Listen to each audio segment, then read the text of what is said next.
तुम क्यों नहीं छोड़ रहे। अंत में पत्नी के दबाव पर एक दिन सायंकाल का संध्या पूजा किया। रात्रि विश्राम ब्रह्म मुहूर्त की बेला में गांव को अपने प्रणाम किया, ग्राम देवता को, और था ही क्या एक पोटली उस ब्राह्मण के पास। वो पोटली लेकर के गांव के बाहर निकल।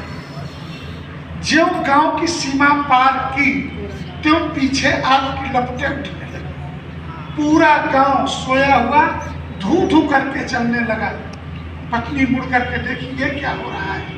कहा यही ब्रह्माग्नि है और सिर्फ तुम्हारे तपबल के कारण ये पूरा गांव जीवित था।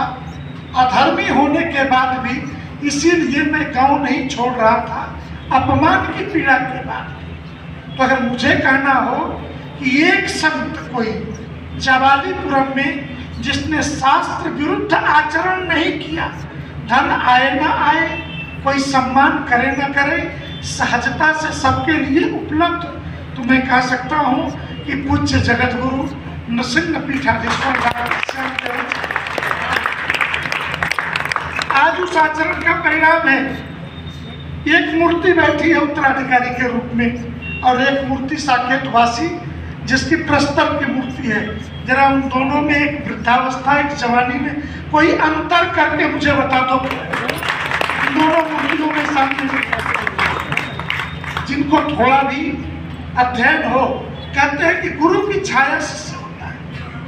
अगर किसी गुरु को देखना हो तो उसके शिष्य के आचरण को पढ़िए, देखिए, तो आपको पता चल जाएगा कि गुरु कैसा था।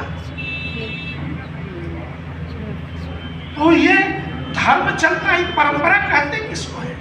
परंपरा निरंतर ऊपर की तरफ जो जाती है वो परंपरा होती है, जो अधोगति को जाती है वो अंधविश्वास होता है।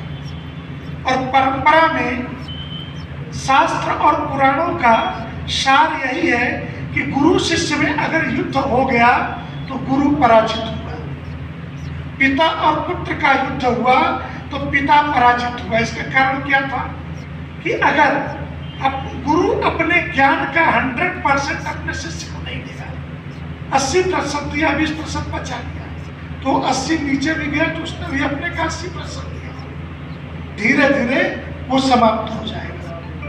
लेकिन गुरु के पास जो कुछ था उसने सब कुछ अपने शिष्य को दे दिया।